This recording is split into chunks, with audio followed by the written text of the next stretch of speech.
ಜೈ ಶ್ರೀ ಗಣೇಶ್. ಶ್ರೀ ಮಾತ್ರೆ ನಮಃ. ಸರ್ವದೇವತಾಭ್ಯೋ ನಮಃ. ಆತ್ಮ ನಮಸ್ತೆ ಎಲ್ಲರಿಗೂ. ಹೆಲೋ ಸೋಲ್ ಫ್ಯಾಮಿಲಿ. ನೀವು ನೋಡ್ತಾ ಇದ್ದೀರಾ ಅಭಿಜಿತ್ 33 ಯೂಟ್ಯೂಬ್ ಚಾನಲ್. ತುಲಾ ರಾಶಿ ಆಗಸ್ಟ್ ಮಾಸ ಭವಿಷ್ಯ, tarot guidance and channeling divine messages ಎರಡೂ ಕಂಬೈನ್ ಮಾಡಿ ಆಗಸ್ಟ್ ಮಂತ್ ಗೈಡೆನ್ಸ್ನ ತಗೊಳ್ತಾ ಹೋಗೋಣ. ಒಂದು ಇಂಪಾರ್ಟೆಂಟ್ ನೋಟ್ ಏನಂದರೆ, ಈ ವಿಡಿಯೋದಲ್ಲಿ ಹೇಳಿರುವಂತಹ ಎಲ್ಲ ಗೈಡೆನ್ಸು 100% ನಿಮಗೆ ರೆಸೊನೇಟ್ ಆಗಬೇಕು ಅಥವಾ ಅದು ಕನೆಕ್ಟ್ ಆಗಬೇಕಂತ ಏನಿಲ್ಲ. ಬಿಕಾಸ್ ಇದು ಪರ್ಸ್ನಲ್ ಗೈಡೆನ್ಸ್ ಅಲ್ಲ. ಪರ್ಸ್ನಲ್ ಗೈಡೆನ್ಸ್ ಅಲ್ಲ ಆದರೆ ಪ್ರತಿಯೊಂದು ವಿಷಯನೂ ಆ ವ್ಯಕ್ತಿಗೆ ಸಂಬಂಧಪಟ್ಟ ಹಾಗೇನೆ ಗೈಡೆನ್ಸ್ ಬರುತ್ತೆ. ಬಟ್ ಇಲ್ಲಿ ಒಂದು ಸಾಮೂಹಿಕವಾಗಿ ತುಲಾ ರಾಶಿಯವರ ಗೈಡೆನ್ಸ್ನ ತಗೊಳ್ತಿರೋದ್ರಿಂದ ಅವರವರ ಏಜ್ ಗ್ರೂಪಿಗೆ ತಕ್ಕಂತೆ ಅವರವರ ಲೈಫಿಗೆ ಸಂಬಂಧಪಟ್ಟಂಗೆ ಅವರವರ ಸಿಚುವೇಶನಿಗೆ ಸಂಬಂಧಪಟ್ಟ ಹಾಗೆ ಗೈಡೆನ್ಸ್ನ ಕನೆಕ್ಟ್ ಮಾಡ್ಕೊಳ್ಳಿ. ಮೋಸ್ಟ್ಲಿ 2 or 3 ಪಾಯಿಂಟ್ಸ್ ಕನೆಕ್ಟ್ ಆಗ್ಬೋದು ಅಥವಾ ಫುಲ್ ಗೈಡೆನ್ಸ್ ಕನೆಕ್ಟ್ ಆಗಬಹುದು. ಎನಿವೇಸ್, ಓಪನ್ ಮೈಂಡ್ ಆಗಿ ಇದನ್ನು ಜನರಲ್ ಗೈಡೆನ್ಸ್ನ ರೀತಿ ರಿಸೀವ್ ಮಾಡಿ. ಇಷ್ಟ ಆದರೆ ಲೈಕ್ ಮಾಡಿ, ಶೇರ್ ಮಾಡಿ, ಸಬ್ಸ್ಕ್ರೈಬ್ ಮಾಡಿ ಆ್ಯಂಡ್ ಕನೆಕ್ಟ್ ಆದ ವಿಷಯಗಳನ್ನು ಕಮೆಂಟ್ ಮಾಡಿ ತಿಳಿಸಿ. ಬಿಕಾಸ್ ನಾವು ಮತ್ತಷ್ಟು ಒಳ್ಳೊಳ್ಳೆ ವಿಡಿಯೋಸ್ಗಳನ್ನು ಪ್ರೆಸೆಂಟ್ ಮಾಡೋಕ್ಕೆ ಮೋಟಿವೇಶನ್ ಆಗುತ್ತೆ. ನಮ್ಮ ಚಾನಲ್ನಲ್ಲಿ spirituality related topics, numerology related topics, healing related topics, ಈ ರೀತಿ ಸುಮಾರು ಟಾಪಿಕ್ಸ್ನ ರಿಗಾರ್ಡಿಂಗ್ ಆ್ಯಂಡ್ ಆಕಾಶಿಕ್ ರೆಕಾರ್ಡ್ಸ್ ರಿಲೇಟೆಡ್ ಸುಮಾರು ಟಾಪಿಕ್ಸ್ನ ಪ್ರೆಸೆಂಟ್ ಮಾಡಬೇಕು ಅಂತ ಇದ್ದೀವಿ. ಸೊ ನಿಮ್ಮ ಸಪೋರ್ಟ್ ಆ್ಯಂಡ್ ಡಿವೈನ್ ಗೈಡೆನ್ಸ್ ಯಾವ್ಯಾವ ರೀತಿ ಗೈಡೆನ್ಸ್ ಕೊಡ್ತಾ ಹೋಗ್ತಾರೆ ಆ ರೀತಿ ವಿಡಿಯೋಸ್ನ ಪ್ರೆಸೆಂಟ್ ಮಾಡ್ತಾ ಹೋಗ್ತೀವಿ. ಓಕೆ, ಈಗ ತುಲಾ ರಾಶಿಯವರ ಯಾವ ರೀತಿ ಗೈಡೆನ್ಸ್ ತಗೊಳ್ತಾ ಹೋಗೋಣ ಅಂದರೆ, at present situation and over all energy ಹೇಗಿದೆ ನೋಡೋಣ. ಅದಾದ ನಂತರ ಲವ್ ಅಥವಾ ರಿಲೇಷನ್ಶಿಪ್ ಗೈಡೆನ್ಸ್ ನೋಡ್ತಾ ಹೋಗೋಣ. ಅದಾದ ನಂತರ ವೈವಾಹಿಕ ಜೀವನ, ಎಜುಕೇಷನ್ ಬಗ್ಗೆ ನೋಡೋಣ. Then career related, business related ನೋಡ್ತಾ ಹೋಗೋಣ. ಹೆಲ್ತ್ ರಿಲೇಟೆಡ್ ನೋಡೋಣ. ಓವರ್ ಆಲ್ ಒಂದು ಆಗಸ್ಟಲ್ಲಿ ತುಲಾ ರಾಶಿಯವರ ಅಡ್ವೈಸ್ನ ತಗೊಳ್ಳೋಣ. ಮೊದಲನೇದಾಗಿ 10 of Swords, Sun, 2 of Pentacles. Okay, ಒಂದು ನ್ಯೂ ಬಿಗಿನಿಂಗ್ ಎನರ್ಜಿ ಬರ್ತಾ ಇದೆ. ಬಟ್ ನ್ಯೂ ಬಿಗಿನಿಂಗ್ ಯಾವಾಗ ಆಗುತ್ತೆ, ಒಂದು ಎಂಡಿಂಗ್ ಆದಮೇಲೆ ಆಗುತ್ತೆ. ಸಮಥಿಂಗ್ ಪೇನ್ಫುಲ್ ಎಂಡಿಂಗ್ಸ್ ಅಂತ ಬರ್ತಾ ಇದೆ. ವರ್ಸ್ಟ್ ಸಿಚುವೇಶನ್, ಒಂದು ಮೇಜರ್ ಕಾರ್ಮಿಕ್ ಚಾಪ್ಟರ್ನ ಕ್ಲೋಸ್ ಮಾಡ್ತಾ ಇದ್ದೀರಾ. ನಿಮ್ಮ ಸೋಲ್ ಪರ್ಪಸ್ಸಲ್ಲಿ ಇದ್ದಂತಹ ಒಂದು ದೊಡ್ಡ ಕರ್ಮದ ಬಂಧವನ್ನು ತೀರಿಸಿದ್ದೀರಾ. ಸೊ ಪೇನ್ಫುಲ್ ಎಂಡಿಂಗ್ ಇದ್ರೂ ಸಹ ಅದು ನಿಮ್ಮ ಫ್ಯೂಚರಿಗೆ ಮತ್ತು ಸೋಲ್ ಪರ್ಪಸ್ಸಿಗೆ ತುಂಬಾ ಒಳ್ಳೆಯದು. ಸಮಥಿಂಗ್ ರಿಲೇಟೆಡ್ ಟು ಆಪ್ಷನ್ನಲ್ಲಿ ಜಗ್ಲಿಂಗ್ ಸಿಚುವೇಶನ್ ಇದೆ. ಅಂದರೆ ಅದು ಮಾಡಲಾ ಇದು ಮಾಡಲಾ ಈ ರೀತಿ ಕನ್ಫ್ಯೂಷನ್ ಇದೆ ಕೆಲವೊಂದು ವಿಷಯಗಳಲ್ಲಿ. ಎಕ್ಸಾಂಪಲ್, ಇನ್ಕಮ್ ರಿಲೇಟೆಡ್ ನೋಡೋದಾದರೆ, ಸ್ಯಾಲ್ರಿ ಬಂದ ತಕ್ಷಣ ಈ ಕಡೆ ಮನೆಯದಕ್ಕೆ ಹಾಕೋದು, ಸಾಲ ಕಟ್ಟೋದು, ಈ ರೀತಿ ಫೀಸಿಗೆ ಕಟ್ಟೋದು, ಸಾಲದಕ್ಕೆ ಕಟ್ಟೋದು, ಈ ರೀತಿ. ಅಂದರೆ ಒಂದು ಎಕ್ಸಾಂಪಲ್ ಕೊಟ್ಟಿದ್ದು. ಜಗ್ಲಿಂಗ್, ಅಲ್ಲಿಂದ ಇಲ್ಲಿಗೆ ಹಾಕೋದು, ಇಲ್ಲಿಂದ ಆ ದುಡ್ಡು ತೆಗೆದು ಇಲ್ಲಿಗೆ ಹಾಕೋದು, ಈ ದುಡ್ಡು ತೆಗೆದು ಅಲ್ಲಿಗೆ ಹಾಕೋದು, ಈ ರೀತಿ ಜಗ್ಲಿಂಗ್ ಥರ ಎನರ್ಜಿ ಬರ್ತಾ ಇದೆ. ಓಕೆ, ಏನೇ ಒಂದು ನೆಗೆಟಿವ್ ಸಿಚುವೇಶನ್ ಇದ್ರೂ ಈ ಆಗಸ್ಟ್ ಮಂತಲ್ಲಿ ಒಂದು ಕಾರ್ಮಿಕ್ ಚಾಪ್ಟರ್ ಕ್ಲೋಸ್ ಮಾಡ್ತಾ ಇದ್ದೀರಾ ಆ್ಯಂಡ್ ನ್ಯೂ ಬಿಗಿನಿಂಗ್ಸ್ ಶುರು ಆಗ್ತಾ ಇದೆ. ಸೊ ಹಾಗಾಗಿ ಡೋಂಟ್ ವೆರಿ. ಆ್ಯಂಡ್ ಅದು ಅಲ್ಲದೆ ಶನಿ ವಕ್ರ ಸಂಚಾರ, ಹಿಮ್ಮುಖ ಸಂಚಾರ ನಡೀತಾ ಇದೆ. ಎಲ್ಲಿವರೆಗೂ? November 28 ಈ ಎನರ್ಜಿ ಇರೋದ್ರಿಂದ ಆಲ್ಮೋಸ್ಟ್ ಎಲ್ಲ 12 ರಾಶಿಗಳ ಮೇಲೆ ಅದರ ಪ್ರಭಾವ ಒಂದಲ್ಲ ಒಂದು ರೀತಿ ಬೀರ್ತಾನೆ ಇರುತ್ತೆ, ಒಂದಲ್ಲ ಒಂದು ರೀತಿ ಇಂಪ್ಯಾಕ್ಟ್ ಮಾಡ್ತಾನೆ ಇರುತ್ತೆ. ಹಾಗಾಗಿ ಡೋಂಟ್ ವೆರಿ. ಆ್ಯಂಡ್ ನಿಮ್ಮ ಸೋಲ್ ಜರ್ನಿಯ ಒಂದು ಮೇಜರ್ ಕರ್ಮನ ನೀವು ಕ್ಲಿಯರ್ ಮಾಡಿದ್ದೀರಾ. ಹಾಗಾಗಿ ನೀವು ಒಂದು ರೀತಿ ಸಕ್ಸಸ್ಫುಲ್ ಆಗಿದ್ದೀರಾ. ಅಂದರೆ ಫಿಸಿಕಲಿ ಔಟರ್ ವರ್ಡಲ್ಲಿ ನೋಡೋದಾದರೆ ನೀವು ಪೇನಲ್ಲಿದ್ದೀರಾ. ಬಟ್ ನಿಮ್ಮ ಸೋಲ್ ಹುಟ್ಟಕ್ಕೆ ಒಂದು ಮೇಜರ್ ಇತ್ತಲ್ಲ ರೀಸನ್, ಅದರಲ್ಲಿ ಒಂದು ಮೇಜರ್ ಕರ್ಮವನ್ನು ಕಳೆದಿದ್ದೀರಾ. So congratulations. ಓಕೆ, ಕೆಲವೊಂದು ಒಳ್ಳೆ ಎನರ್ಜೀಸ್ ಬರ್ತಾ ಇದೆ. ಅದು ನಿಮ್ಮ ಲೈಫ್ ಸಂದರ್ಭಕ್ಕೆ ತಕ್ಕಂಗೆ ಕನೆಕ್ಟ್ ಮಾಡ್ಕೊಳ್ಳಿ. ಸಕ್ಸಸ್ ಸಿಗುತ್ತೆ, ವಿಕ್ಟ್ರಿ ಎನರ್ಜಿ ಬರ್ತಾ ಇದೆ, ಪ್ರಮೋಷನ್. ಕೆಲವೊಬ್ಬರು ಪ್ರೆಗ್ನೆನ್ಸಿಗಾಗಿ ಟ್ರೈ ಮಾಡ್ತಾ ಇದ್ದರೆ ಅವರಿಗೆ ಗುಡ್ ನ್ಯೂಸ್ ಬರುವಂಥ ಸಾಧ್ಯತೆ ಇದೆ. ಹ್ಯಾಪಿನೆಸ್, ಅಬಂಡೆನ್ಸ್ ಬರ್ತಾ ಇದೆ. ಟ್ರಾವೆಲಿಂಗ್ ಜಾಸ್ತಿ ಇದೆ ಈ ಮಂತು. ಮ್ಯಾರೇಜ್ ಫಿಕ್ಸ್ ಆಗ್ಬೋದು. ಇದೆಲ್ಲ ಒಂದು ರೀತಿ ಪಾಸಿಟಿವ್ ಶಿಫ್ಟು ಆಗಸ್ಟಲ್ಲಿ ಬರ್ತಾ ಇದೆ. So don't worry. Okay, love ಅಥವಾ ರಿಲೇಷನ್ಶಿಪ್ಪಲ್ಲಿ ಗೈಡೆನ್ಸ್ ತಗೊಳ್ಳೋದಾದರೆ king of wands, justice, 9 of Swords. Okay, ego clashes ಆಗ್ತಾ ಇದೆ. ನಾನು ಹೇಳಿದ ಸರಿ, ನೀ ಹೇಳಿದ ತಪ್ಪು, ಈ ರೀತಿ ಡಾಮಿನೇಟಿವ್ ನೇಚರ್ ಬರ್ತಾ ಇದೆ. ಓಕೆ, ಸುಪೀರಿಯಾರಿಟಿ ಕಾಂಪ್ಲೆಕ್ಸ್ ಸಹ ಇದೆ. ಓಕೆ, ಇದು ಕೆಲವೊಬ್ಬರಿಗೆ ಅನ್ಕೋತೀನಿ ಏನು ಗೈಡೆನ್ಸ್ ಬರ್ತಿದೆ ಅಂದರೆ, ಈವನ್ ದೋ ಅವರು ತಪ್ಪು ಮಾಡಿದರೂ ಸಹ ಮ್ಯಾನಿಪುಲೇಟಿವ್ ಆಗಿ ನಿಮ್ಮ ಮೇಲೆ ಹಾಕ್ಬಿಡ್ತಾರೆ. ಅದು ನೀವೇನು ಮಾಡ್ತೀರಾ, ಅಯ್ಯೋ ನಿಮ್ಮನ್ನು ನೀವೇ ಬ್ಲೇಮ್ ಮಾಡ್ಕೊಳ್ತಾ ಹೋಗ್ತೀರಾ. 9 ಆಫ್ ಸೋರ್ಡ್ಸ್ ಎನರ್ಜಿ, ಅಯ್ಯೋ ನಾನು ಮಾಡಿದ್ದೆ ತಪ್ಪು, ನನ್ನಿಂದ ಅವ್ರಿಗೆ ಹಂಗಾಯಿತು, ಅಥವಾ ಆ ರೀತಿ ಒಂದು ನೆಗೆಟಿವ್ ವೇನಲ್ಲಿ ನಿಮ್ಮನ್ನು ನೀವೇ ಬ್ಲೇಮ್ ಮಾಡಿಕೊಂಡು ರಾತ್ರಿ ಎಲ್ಲ ನಿದ್ದೆ ಮಾಡಲ್ಲ. ಓವರ್ ಥಿಂಕಿಂಗ್, ಮೋಸ್ಟ್ಲಿ ನಂದೇ ಎಲ್ಲೋ ತಪ್ಪಿರ್ಬೋದು ಅನ್ನೋ ರೀತಿ ಅವ್ರದ್ದು ತಪ್ಪಿದ್ರು ನಿಮ್ಮ ಮೇಲೆ ಹಾಕ್ಬಿಡೋದು. ಗೊತ್ತಿಲ್ಲ ಇದು ಯಾರಿಗೆ ಅಂತ, ಬಟ್ ಗೈಡೆನ್ಸ್ ಈ ರೀತಿ ಎನರ್ಜಿಗೆ ಬರ್ತಾ ಇದೆ. ಅವ್ರೇನಾದರೂ ನಂಗೆ ಬಿಟ್ಟು ಹೋಗ್ಬಿಟ್ರೆ ಅನ್ನೋ ಫಿಯರ್ ನಿಮಗೆ ತುಂಬ ಇದೆ. ಇದರಿಂದ ನಿಮ್ಮ ಲೈಫ್ ಮೇಲೆ ಕಾನ್ಸಂಟ್ರೇಟ್ ಮಾಡ್ಕೊಳ್ಳೋಕ್ಕೆ ಆಗ್ತಾ ಇಲ್ಲ.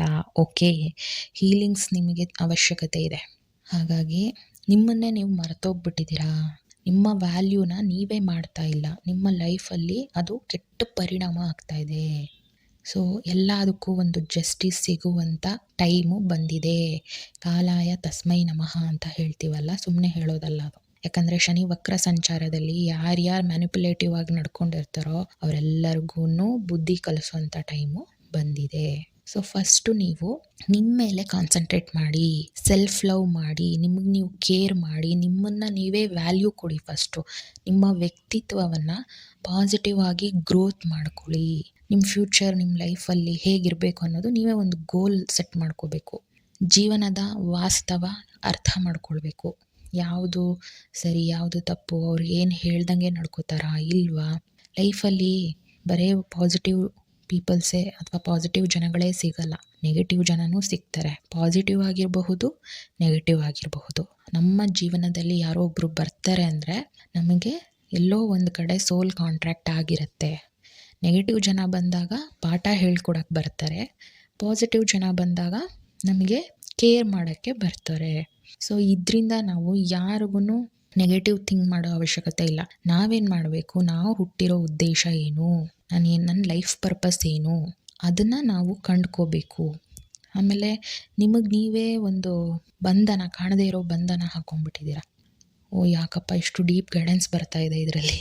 ಆ್ಯಕ್ಚುಲಿ ಜನರಲ್ ಗೈಡೆನ್ಸಲ್ಲಿ ಇಷ್ಟು ಡೀಟೇಲ್ ಗೈಡೆನ್ಸ್ ಬರಲ್ಲ. ಪರ್ಸ್ನಲ್ ಆಗಿ ತೊಗೊಂಡಾಗ ನಮಗೆ ಈ ಥರ ಡೀಟೇಲ್ ಗೈಡೆನ್ಸ್ ಬರೋದು. ಬಟ್ ಸ್ಟಿಲ್ ಯಾರಿಗೋ ಒಬ್ಬರಿಗೆ ಒಂದು ಒಳ್ಳೆ ಗೈಡೆನ್ಸ್ ಡಿವೈನ್ ಎನರ್ಜಿ ಕೊಡ್ತಾ ಇದೆ. ಓಕೆ, ಒಬ್ರಿಗಲ್ಲ ಸುಮಾರು ಜನಕ್ಕೆ ಅಂತೆ. ಓಕೆ, ಸಾರಿ.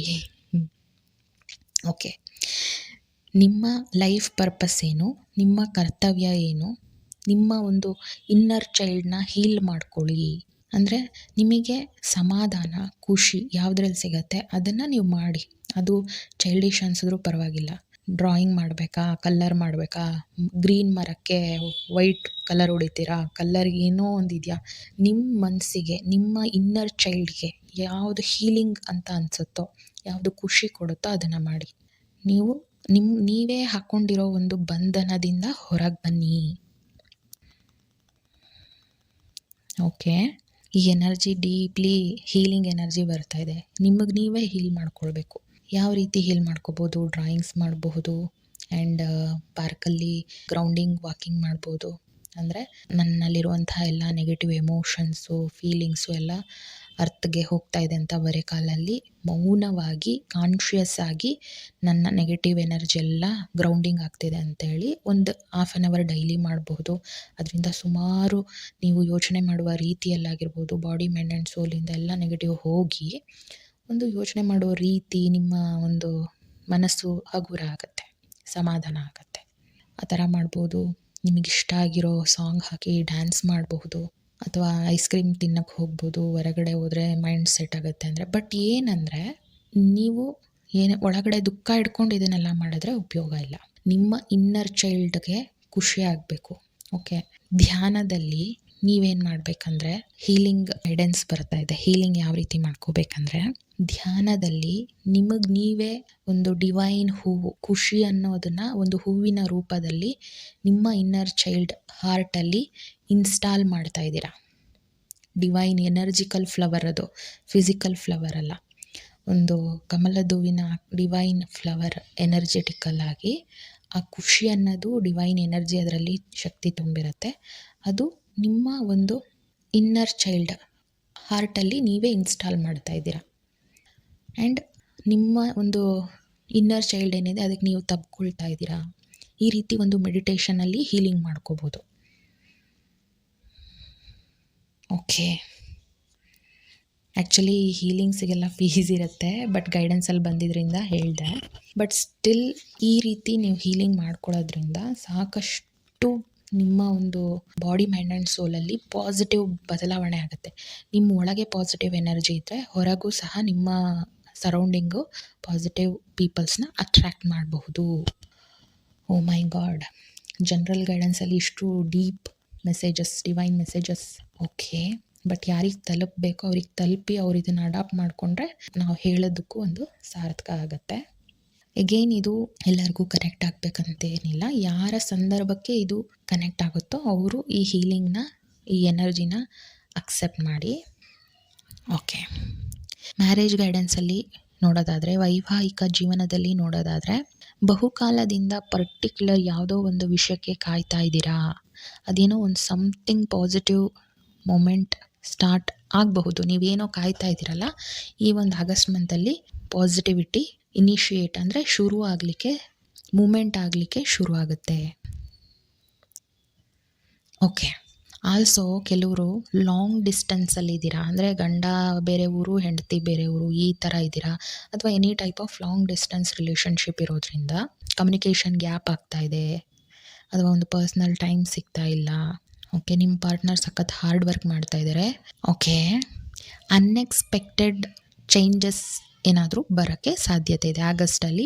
ಸಮಥಿಂಗ್ ನಿಮ್ಮ ವೈವಾಹಿಕ ಜೀವನದಲ್ಲಿ ಸಮಥಿಂಗ್ ಅನ್ಎಕ್ಸ್ಪೆಕ್ಟೆಡ್ ಚೇಂಜಸ್ಸು, ಶಿಫ್ಟ್ಗಳು ಇದೆ, ಕಾಣಬಹುದು. ಓಕೆ, ಎಜುಕೇಷನಲ್ಲಿ ನೋಡೋದಾದರೆ ಓವರ್ ಪ್ರೆಷರ್ ಆಗಿದ್ದೀರಾ, ಅಗತ್ಯ ಇಲ್ಲ, ನಿಮ್ಮ ಕೈಯಲ್ಲಿ ಆಗುತ್ತೆ. ಅದು ಎಕ್ಸ್ಪೆಷಲಿ ಒಂದು ಕಂಡೀಷನ್ ಇದೆ, ಏನು, ಹೈಯರ್ ಸ್ಟಡೀಸಲ್ಲಿರೋರಿಗೆ ಹೇಳ್ತಾ ಇರೋದು. ನೀವು ಇಷ್ಟ ಆಗಿದ್ದಂತಹ ಸಬ್ಜೆಕ್ಟ್ಸ್ಗಳನ್ನು, ಜಾನರನ್ನು ತೊಗೊಂಡ್ರೆ, ಇಷ್ಟ ಆದ ಸ್ಟ್ರೀಮ್ಗಳನ್ನು ನೀವು ಚಾಯ್ಸ್ ಮಾಡಿದ್ರೆ ನೀವು ಆರಾಮಾಗಿ ನೀವು ಅಂದ್ಕೊಂಡ್ರೆ ರಿಸಲ್ಟ್ ತೆಗೆದುಬಿಡ್ತೀರಾ. ಬಟ್ ಫ್ಯಾಮಿಲಿ ಪ್ರೆಷರ್ ಮೇಲೆ ನೀವು ಅದನ್ನು ಚಾಯ್ಸ್ ಮಾಡ್ಕೊಂಡು ಓದಕ್ಕೆ ಹೋಗಿದ್ರೆ ಅದು ನಿಮಗೆ ಕಷ್ಟ, ಕೂತ್ಕೊಂಡು ಓದಲೇಬೇಕಾಗತ್ತೆ. ಇಲ್ಲಾಂದರೆ ನಿಮಗೆ ರಿಸಲ್ಟು ನೀವು ಅಂದ್ಕೊಂಡ ಲೆವೆಲಿಗೆ ಬರೋಕ್ಕೆ ಸಾಧ್ಯ ಇಲ್ಲ. ಚಿಕ್ಕ ಮಕ್ಕಳಿಗೆ ಹೇಳೋದಾದರೆ ಅವರು ಅದೇ ಪ್ರೆಷರ್ ಅಂದರೆ ಅವ್ರಿಗೆಪ್ಪ ಎಷ್ಟೊಂದು ಹೋಮ್ವರ್ಕ್ ಕೊಡ್ತಾರೆ, ಎಷ್ಟೊಂದು ಓದಬೇಕು ಅಂಥೇಳಿ ಸ್ವಲ್ಪ ಓವರ್ ಪ್ರೆಷರ್ನ ಫೀಲ್ ಮಾಡ್ತಾ ಇದ್ದಾರೆ. ಅದು ಬಿಟ್ಟರೆ ಅಷ್ಟೊಂದು ನೆಗೆಟಿವಿಟಿ ಏನೂ ಇಲ್ಲ, ಚೆನ್ನಾಗಿದೆ ಎಜುಕೇಷನಲ್ಲಿ. ಓಕೆ, ಈಗ ಕರಿಯರ್, ಬಿಸ್ನೆಸ್, ಜಾಬ್ ರಿಲೇಟೆಡ್ ನೋಡೋದಾದರೆ 7 of Wands, 9 of Cups, 5 of Swords. Okay, okay, CID, hacker, spy, media related professionals ಇರ್ತಾರಲ್ಲ, ಇವರ ರಿಲೇಟೆಡ್ ಗೈಡೆನ್ಸ್ ಬರ್ತಾ ಇದೆ. ಓಕೆ, ಹುಷಾರಾಗಿರಬೇಕು ಅಂತ ಬರ್ತಾ ಇದೆ. ಅಟ್ ಪ್ರೆಸೆಂಟ್ ಸಿಚುವೇಷನಲ್ಲಿ ಅವರಿಗೆ ವರ್ಕ್ ಸ್ಯಾಟಿಸ್ಫ್ಯಾಕ್ಷನ್ ಅನ್ನೋದು ಸಿಗ್ತಾ ಇಲ್ಲ, ಬಿಡೋಣಪ್ಪ ಅನ್ನಿಸ್ತಾ ಇದೆ. ಬಟ್ ಆಗಸ್ಟಿಂದ ಪಾಸಿಟಿವ್ ಶಿಫ್ಟ್ ನಿಮ್ಮ ಪ್ರೊಫೆಷನಲ್ಲಿ ಬರೋಕ್ಕೆ ಶುರು ಆಗುತ್ತೆ. ಕೆಲವರಿಗೆ ರಾಂಗ್ ಚಾಯ್ಸ್ ಆಫ್ ಕೆರಿಯರ್ ಏನಾದರೂ ಚೂಸ್ ಮಾಡೋದನ್ನ ಅಂತ ಫೀಲ್ ಬರ್ತಾ ಇದೆ ಅಂತೆ. ಓಕೆ, ಈ ಪಾಸಿಟಿವ್ ಶಿಫ್ಟಿಂಗ್ ಟೈಮಲ್ಲಿ ನಿಮಗೆ ಇಷ್ಟವಾದ ಪೋಸ್ಟ್ಗೆ ಅಪ್ಲೈ ಮಾಡಿದ್ರೆ, ಅಂದರೆ ಆಗಸ್ಟ್ ಟೈಮಲ್ಲಿ ನೀವು ಅಂದ್ಕೊಂಡಿದ್ದ ಪೊಸಿಷನಿಗೆ ನೀವು ಏನಾದರೂ ಅಪ್ಲೈ ಮಾಡಿದ್ರೆ ಸಿಗುವಂಥ ಸಾಧ್ಯತೆಗಳು ಇದೆ. ಸೊ ಅಗೇನ್ ಇದು ಯಾರಿಗೆ ರೆಸೊನೇಟ್ ಆಗುತ್ತೋ ಜನರಲ್ ಗೈಡೆನ್ಸ್ ಆಗಿ ತಗೊಳ್ಳಿ. ಆ್ಯಂಡ್ ಹೆಲ್ತ್ ರೀಡಿಂಗಲ್ಲಿ ನೋಡೋದಾದರೆ ಲೆಗ್ ರಿಲೇಟೆಡ್ ಸಮಥಿಂಗ್ ಪ್ರಾಬ್ಲಮ್ ಇರಬಹುದು, ಎಕ್ಸ್ಪೆಷಲಿ ನರ್ವಸ್ ಪ್ರಾಬ್ಲಮ್ ರಿಲೇಟೆಡಿಂದ ಲೆಗ್ ಪೇಯ್ನು, ಸೆಳೆತ, ಥಂಡಿಗಿನ್ನೂ ಒಂದು ರೀತಿ ನೋವು ಬರೋದು, ಈ ರೀತಿ ಆಗುತ್ತೆ. ನೋವು, ಸ್ಪಾಂಡಿಲೈಟಿಸ್. ಓಕೆ, ಈ ಥಂಡಿಗೆ ನಿಮಗೆ ಟಾನ್ಸಿಲ್ಸ್ ರಿಲೇಟೆಡ್ ಏನಾದರೂ ಪ್ರಾಬ್ಲಮ್ ಶುರು ಆಗ್ಬೋದು, ಅಥವಾ ಶುರು ಇದ್ದರೆ ಅದು ಇನ್ನೂ ಸ್ವಲ್ಪ ಜಾಸ್ತಿ ಆಗಬಹುದು. ಭುಜ ನೋವು. ಓಕೆ, ಥ್ರೋಟ್ ಚಕ್ರ ಮೇಲೆ ನೀವು ಕೆಲಸ ಮಾಡಬೇಕಾಗತ್ತೆ. ಥ್ರೋಟ್ ಚಕ್ರ ಅಂದರೆ ವಿಶುದ್ಧಿ ಚಕ್ರ. ನಮ್ಮ ಬಾಡಿಯಲ್ಲಿ 7 ಚಕ್ರಾಸ್ ಇರುತ್ತೆ. ಆ 7 ಚಕ್ರಾಸ್ಗಳೇ ನಮ್ಮನ್ನು ಮ್ಯಾನೇಜ್ ಮಾಡುವಂಥದ್ದು. ದೈಹಿಕವಾಗಿ, ಮಾನಸಿಕವಾಗಿ, ಸೈಕಾಲಜಿಕಲ್ ಆಗಿ, ಸ್ಪಿರಿಚುವಲ್ ಆಗಿ, ಆತ್ಮರೂಪಿಯಾಗಿ ನಮ್ಮನ್ನು ಈ 7 ಚಕ್ರಗಳೇ ಮ್ಯಾನೇಜ್ ಮಾಡುವಂಥದ್ದು.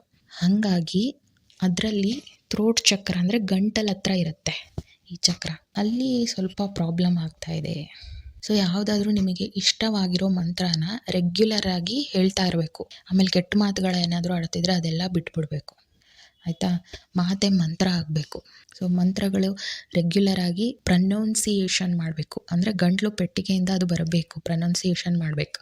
ಆ ರೀತಿ ರೆಗ್ಯುಲರ್ ಆಗಿ ಯಾವುದಾದ್ರೂ ಮಂತ್ರಗಳು, ಸ್ತೋತ್ರಗಳು ಹೇಳ್ತಾ ಹೋದರೆ ಥ್ರೋಟ್ ಚಕ್ರ ಸ್ವಲ್ಪ ಆ್ಯಕ್ಟಿವೇಟ್ ಆಗೋಕ್ಕೆ ಶುರುವಾಗುತ್ತೆ. ಆ್ಯಕ್ಟಿವೇಟ್ ಆದರೆ ಆಟೋಮೆಟಿಕಲಿ ಈ ಟಾನ್ಸಿಲ್ಸ್, ಸ್ಪಾಂಡಿಲೈಟಿಸ್, ಈ ವಿಶುದ್ಧಿ ಚಕ್ರಕ್ಕೆ ಸಂಬಂಧಪಟ್ಟಂಥ ಎಲ್ಲ ಪ್ರಾಬ್ಲಮ್ಸು ತನಗೆ ತಾನೇ ಕ್ಲಿಯರ್ ಔಟ್ ಆಗೋಗುತ್ತೆ. ಓವರಾಲ್ ಗೈಡೆನ್ಸ್ ನೋಡೋದಾದರೆ, ನಿಮ್ಮ ಭಾವನೆಗಳು, ನಿಮ್ಮ ಫೀಲಿಂಗ್ಸ್ಗಳು, ನಿಮ್ಮ ಎಮೋಷನ್ಗಳನ್ನು ಇನ್ನೊಬ್ಬರ ಮೇಲೆ ಡಿಪೆಂಡ್ ಮಾಡ್ಕೊಳ್ಬೇಡಿ. ನಿಮ್ಮ ಯಾವುದೇ ಭಾವನೆಗಳನ್ನು ನೀವು ನಿಮ್ಮ ಫ್ರೆಂಡ್ಸ್ ಹತ್ರ ಶೇರ್ ಮಾಡ್ಕೊಳ್ಳಿ, ಬಟ್ ಶೇರಿಂಗ್ ಮಾಡ್ಕೊಳ್ಳಿ, ಬಟ್ ಯಾವುದಕ್ಕೂ ಡಿಪೆಂಡ್ ಆಗೋ ರೀತಿ ಇರಬೇಡಿ. ಓಕೆ, ಮೋಸ್ಟ್ಲಿ ಇದು ಲವ್ ರಿಲೇಷನ್ಶಿಪ್ ಗೈಡೆನ್ಸಲ್ಲಿ ಬಂತಲ್ಲ ಅವರಿಗೆ ಅಂತ ಅನಿಸುತ್ತೆ. ಬಟ್ ಸ್ಟಿಲ್ ಅವರೊಬ್ಬರಿಗೆ ಅಂತಲ್ಲ, ಯಾರಿಗೆ ಇದು ಕನೆಕ್ಟ್ ಆಗುತ್ತೋ ಅದು. ಯಾರ ಮೇಲೂ ಡಿಪೆಂಡ್ ಆಗಬಾರ್ದು, ಅದರಲ್ಲೂ ಎಸ್ಪೆಷಲಿ ಎಮೋಷ್ನಲಿ ಅಂತೂ ಡಿಪೆಂಡ್ ಆಗಬಾರ್ದು. ನಿಮ್ಮ ಎಮೋಷನ್ಸ್ನ, ಒಂದು ಇನ್ನರ್ ಚೈಲ್ಡ್ನ ನೀವೇ ಹೀಲ್ ಮಾಡ್ಕೋಬೇಕು. ಆ್ಯಂಡ್ ಹಳೆ ಎನರ್ಜೀಸ್ ಏನಿದೆ ಅದೆಲ್ಲ ಲೆಟ್ ಗೋ ಮಾಡಿ, ನಿಮಗೆ ನೀವೇ ಫ್ರೀಡಮ್ ಫೀಲ್ ಮಾಡಿ, ನ್ಯೂ ಎನರ್ಜಿ ನಿಮ್ಮ ಲೈಫಲ್ಲಿ ತಂದುಕೊಳ್ಳಿ. ಲೆಟ್ ಗೋ ಮಾಡಿ, ವೆರಿ ಇಂಪಾರ್ಟೆಂಟ್ ಇದು. ಬಿಕಾಸ್ ಲೆಟ್ ಗೋ ಮಾಡಿದ್ರೇ ನಿಮ್ಮ ಲೈಫಲ್ಲಿ ಪಾಸಿಟಿವ್ ಚೇಂಜಸ್ಸು ಬರೋಕ್ಕೆ ಸಾಧ್ಯ. ಫಾರ್ ಎಕ್ಸಾಂಪಲ್, ಒಂದು ಚೇರ್ ಮೇಲೆ ಒಬ್ಬರು ಕೂತಿದ್ದಾರೆ, ಅವ್ರು ಎದ್ದರೆ ತಾನೇ ಇನ್ನೊಬ್ರಿಗೆ ಕೂರೋಕ್ಕೆ ಸಾಧ್ಯ ಆಗೋದು. ಅದೇ ರೀತಿ ನಮ್ಮ ಲೈಫಲ್ಲಿ ಪಾಸಿಟಿವ್ ಒಳ್ಳೆ ಎನರ್ಜೀಸು, ಶಿಫ್ಟ್ಗಳು ಬರಬೇಕಂದ್ರೆ ಓಲ್ಡ್ ನೆಗೆಟಿವ್ ಎನರ್ಜೀಸ್ನ, ಓಲ್ಡ್ ಪ್ಯಾಟರ್ನ್ ಆಫ್ ಥಿಂಕಿಂಗ್ ಆಗಿರ್ಬೋದು, ನೆಗೆಟಿವ್ ಎನರ್ಜಿ ಪೀಪಲ್ ಆಗಿರಬಹುದು, ಲೆಟ್ ಗೋ ಮಾಡಿ. ನಿಮ್ಮ ಸೋಲ್ ಎವಾಲ್ವ್ ಮಾಡ್ಕೊಳ್ಳಿ, ಆತ್ಮಾವಲೋಕನ, ಇಂಟ್ರೋಸ್ಪೆಕ್ಷನ್ ಮಾಡ್ಕೊಳ್ಳಿ, ಆತ್ಮಾವಲೋಕನ ಮಾಡ್ಕೊಳ್ಳಿ. ನಾನು ನಿಜವಾಗ್ಲೂ ಎಮೋಷ್ನಲಿ ಇಷ್ಟೊಂದು ಡಿಪೆಂಡ್ ಆಗೋ ಅವಶ್ಯಕತೆ ಇದೆಯಾ ಅಂತ ಯೋಚನೆ ಮಾಡಿ. ನಿಮಗೆ ನೀವೇ ಫ್ರೀಡಮ್ ಫೀಲ್ ಮಾಡ್ತೀರಾ ಆವಾಗ. ಯೂಟ್ಯೂಬಲ್ಲಿ ಸುಮಾರು ವಿಡಿಯೋಸ್ ಇದ್ದಾವೆ, ಮೋಟಿವೇಶನ್ ರಿಲೇಟೆಡ್ ಆಗಿರ್ಬೋದು, ಧ್ಯಾನದ ರಿಲೇಟೆಡ್ ಆಗಿರ್ಬೋದು, ಆ್ಯಂಡ್ ಓಪನ್ ಹೀಲಿಂಗು ಇದೆ. ಅದನ್ನು ಸಹ ಮಾಡಿದ್ರೆ ತುಂಬ ಈಸಿಯಾಗಿ ಹೀಲಿಂಗ್ ಮಾಡ್ಕೋಬೋದು. ಸೊ ಇದೆಲ್ಲ ಹೊರಗಡೆ ನಾವು ಹೆಲ್ತ್ ಇಶ್ಯೂಸ್ ಏನೇ ನಾವು ಇದು ಮಾಡಿದ್ರು ಒಳಗಡೆ ನಾವು ಹೀಲ್ ಆಗ್ದಲೇ ರಿಪೀಟೆಡ್ಲಿ ಬರ್ತಾನೇ ಇರುತ್ತೆ. ಹಾಗಾಗಿ ಒಳಗಿನಿಂದ ಹೀಲ್ ಮಾಡ್ಕೊಂಡು ಬಂದಾಗ ಹೊರಗಡೆ ಇರೋದು ಎಲ್ಲ ಕ್ಲಿಯರ್ ಔಟ್ ಆಗೋಗುತ್ತೆ. ಓಕೆ, ತುಲಾರಾಶಿ ಆ್ಯಕ್ಚುಲಿ ಡೀಪ್ ಗೈಡೆನ್ಸ್ ಬಂತು. ಇರಲಿ, ಅಟ್ಲೀಸ್ಟ್ ಅದರಿಂದ ಯೂಸ್ಫುಲ್ ಆದರೆ ನಮಗೂ ಸಾರ್ಥಕ ಮಾಡೋದಕ್ಕೆ. ಓಕೆ, ಈ ಗೈಡೆನ್ಸ್ ಇನ್ಫಾರ್ಮೇಷನ್ ನಿಮಗೆ ಇಷ್ಟ ಆಗಿದ್ದರೆ ನಮ್ಮ ಅಭಿಜಿತ್ 33 ಚಾನಲ್ನ ಸಬ್ಸ್ಕ್ರೈಬ್ ಮಾಡ್ಕೊಳ್ಳಿ for more such contents. And also channel ಡಿಸ್ಕ್ರಿಪ್ಷನಲ್ಲಿ ಒಂದ್ಸರಿ ಚೆಕ್ಔಟ್ ಮಾಡಿ ಯಾವೆಲ್ಲ ರಿಲೇಟೆಡ್ ವಿಡಿಯೋಸ್ನ ಮಾಡ್ತೀವಿ ಅಂತ. Okay, thank you for watching. May the divine mother Shakti you always. ಲೋಕ ಸಮಸ್ತ ಸುಖಿನೋ ಭವಂತು, ಸನ್ಮಂಗಳಾನಿ ಭವಂತು. ಟೇಕ್ ಕೇರ್, ಮತ್ತೆ ಸಿಗೋಣ.